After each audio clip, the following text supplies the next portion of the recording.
There's nothing any project out there can offer that would be worth sacrificing the brand of Bitcoin country.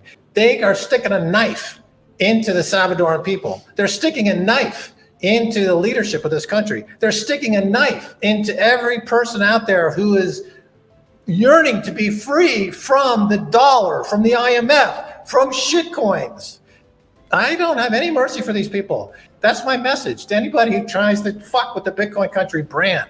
Okay, I am a fucking unhinged character who's been totally orange-pilled, who will stop at nothing. If I feel that this project's going off the rails, I don't give a shit who you are. You're going down, buddy. You're going down. It's not going to be pretty. Bitcoin maximalist Max Keiser has once again given his bold statements regarding alternative cryptocurrencies in a recent episode of the Orange Pill podcast. In the context of Bitcoin, being orange-pilled refers to being fully convinced of Bitcoin's superiority over traditional fiat currencies and other forms of investment. Keiser argues that alternative coins pose a threat to Bitcoin's reputation and the progress it seeks to achieve, particularly in regions like El Salvador, where Bitcoin has been adopted as legal tender or official currency. As Keiser discusses the unique situation of a nation-state actively building the brand of Bitcoin country, he expresses concern that bureaucrats and individuals within the Salvadoran government may be enticed by the promises of these alternative coins, leading to potential misallocation of resources or corruption. Despite the Salvadoran government's efforts to encourage the widespread use of Bitcoin, several factors have eroded the trust of its citizens. A recent survey showed that 85% of Salvadorans did not use Bitcoin for transactions in 2023. The abundance of altcoins in the market introduces complexity and confusion, making it challenging for investors and users to distinguish between legitimate projects like Bitcoin and potential scams. This confusion opens the door for fraudulent actors to exploit investors, leading to scams. Fraud remains a significant problem that damages the reputation of cryptocurrencies, cultivating fear, uncertainty, and doubt. Keiser remains steadfast in believing in Bitcoin's superiority as a decentralized, unconfiscatable form of money.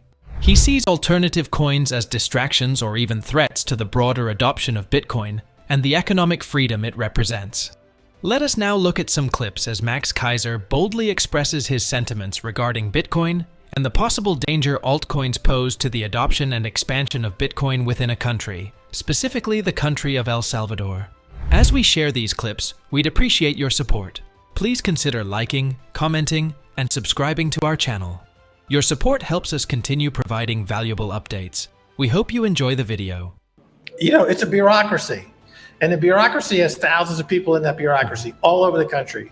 And every single one of those bureaucrats is a point of entry for a shitcoin.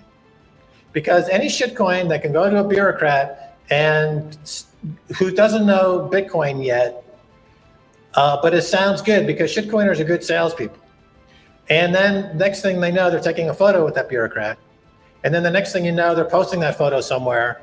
And then they've got a shitcoin somewhere and they're spinning a yarn about their shitcoin in El Salvador and glomming onto the brand, glomming onto the Bukele phenomenon. And initially, of course, you get that burst of a price move, a pump and dump. And it feeds on itself until it collapses, and it always collapses, and everything always goes to zero against Bitcoin. But it's kind of like herding cats, to tell you the truth. It's not fucking easy because you've got a large bureaucracy, and every single one is a point of failure in any government. This is why orange pilling a nation state is fucking hard. You know, it really is, because people who are drawn to politics, they're not entrepreneurial. They're not necessarily, I don't want to get into a negative thing here, but I mean, think of your local teacher, PTA meeting, parent teacher association, or your local, the Karens in Walmart who are harassing people in the parking lot. I mean, those are wannabe politicians. So it's hard to do, and it takes a lot of work. It's a lot of work. So it's actually more work than we anticipated, to tell you the truth. Because even though the president is brilliant at articulating the vision of Bitcoin and economic freedom, and he gets Bitcoin and he meets with Bitcoiners and he's a totally orange-pilled guy, it's still a bureaucracy with thousands of people and a lot of people in interesting positions who do lots of different things. And those people, if they're not on board, they are sticking a knife into the Salvadoran people. They're sticking a knife into the leadership of this country. They're sticking a knife into every person out there who is yearning to be free from the dollar, from the IMF, from shitcoins. I don't have any mercy for these people. And, occasionally I vocalize as such, and I'm willing to die on this hill. Like, I got nothing to lose. Like, I don't have any family other than Stacy. Like, my parents are dead. I have no kids. I have no brothers or sisters. I am a fucking lone wolf. And if you fuck with me, I'm going to fucking tear your head off and shit down your neck. That's my message to anybody who tries to fuck with the Bitcoin country brand. I'm telling you, don't fucking do it. Okay, that's my warning. That's my fucking warning. Okay, put it out there. All right. They crossed me, I tell you. Shit's gonna hit the fan. Okay, we will stop at nothing. The shit we've been through to stop these shitcoiners already. It's been epically annoying. According to Keiser, there are two important things when a country uses Bitcoin as a legal tender: attracting Bitcoin enthusiasts and demonstrating the benefits of Bitcoin, while also dealing with other cryptocurrencies trying to take its place. He outlines the efforts to erect legal barriers against these alternatives, citing the creation of the Bitcoin law or digital asset law, which categorizes Bitcoin as money and everything else as unregistered securities. Keiser suggests that Bitcoin's nature as an unconfiscatable asset may have influenced the government's efforts to address issues like gang violence, positioning Bitcoin as a tool for demonetizing violence and contributing to the ethos of Bitcoin country. Let us look at more clips of Max Keiser as he elaborates on these points.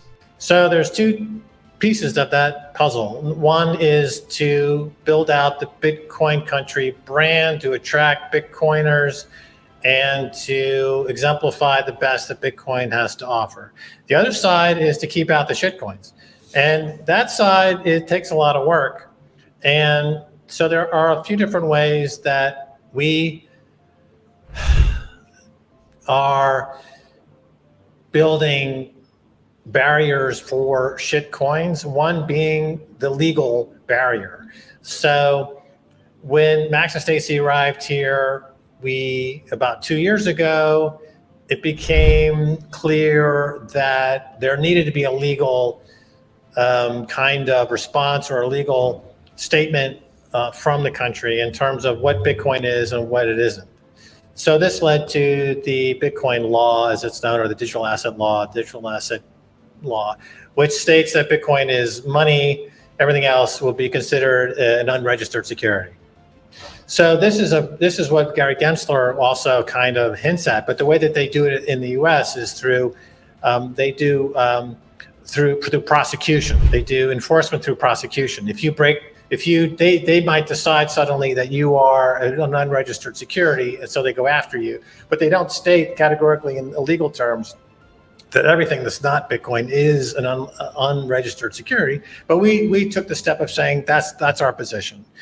And so the put that into context, you have people pushing back and saying, well, you're anti-innovation, you're anti-freedom, aren't you?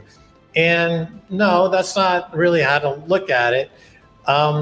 Any incremental gain that might be gleaned by allowing something other than Bitcoin to exist alongside Bitcoin is dwarfed by the brand value that comes with Bitcoin country. Mm-hmm. There's nothing any project out there can offer that would be worth sacrificing the brand of Bitcoin country. And this has now been proved by what's happening in this country in terms of, I would posit that because Bitcoin demonetizes violence, well, which came first? The regime exceptional to put the gangsters in jail or making Bitcoin legal tender? Well, Bitcoin made legal tender came first, didn't it? I would posit that there's an ethos there about demonetizing violence, which Bitcoin does due to its unconfiscatable nature, and that this infused and informed the government to go that extra step in addressing this intractable multi-decade problem of gang violence and to eradicate this gang violence. And this is part of the whole picture here and the Bitcoin country brand. Nayib Bukele's next term as president of El Salvador is a critical period for the country's cryptocurrency experiment. With plans to expand the use of Bitcoin in the country's economy and the approval of Bitcoin bonds, El Salvador is leading the way in exploring how digital currencies can fit into national economies. However, this leadership role also brings challenges, as El Salvador must navigate the complexities of being a pioneer in the crypto world while facing scrutiny from the international community. Other countries are closely watching El Salvador's Bitcoin journey to see what lessons can be learned for their potential ventures into cryptocurrency. With Max Keiser's warning about the dangers of alternative cryptocurrencies, do you believe that they are posing a threat to Bitcoin's growth? What are your thoughts on Max Keiser's insights and the future of Bitcoin in the face of rising altcoin popularity? We'd love to hear your opinions in the comments below. And if you found this discussion insightful, don't forget to like, comment, and subscribe to our channel for more thought-provoking content. Thank you for watching.